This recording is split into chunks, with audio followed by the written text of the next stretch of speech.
RSS தான் யாரா இருந்தேன்ன அவங்கள எந்த இடத்துல வைக்கணும் தமிழ்நாட்டுக்கு தெரியும் மிஸ்டர் விஜய். நீங்க எப்பலாம் பாடம் நடத்த வேண்டாம். அதுல RSS காரனுடைய பேரணியை தமிழ்நாட்டுல நடத்தவே முடியமாக்குனதுல எங்களுக்கு ஒரு பங்கு இருக்கு.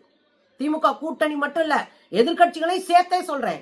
தமிழ்நாட்டில் இருக்கிற அரசியல் கட்சிகளுக்கு ஒரு பங்கு இருக்கு RSS காரனை நடத்த விடாம வைக்கணும்ன்றதுல.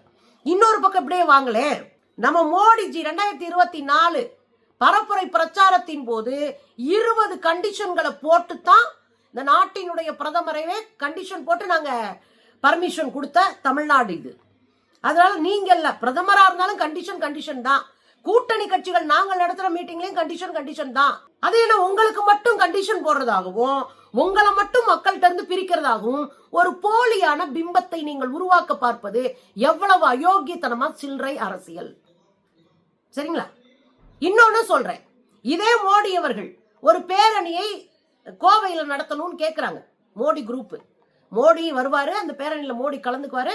ஒரு பேரணிக்கு எங்களுக்கு அனுமதி வேணும் போது முடியவே முடியாதுன்ட்டோம். நீங்க எங்கேயாவது பேரணி நடத்தினா அங்க இலை விழுவும், அந்த வேலையை விட்டுருங்கன்னு பேரணி மறுக்கப்பட்டது.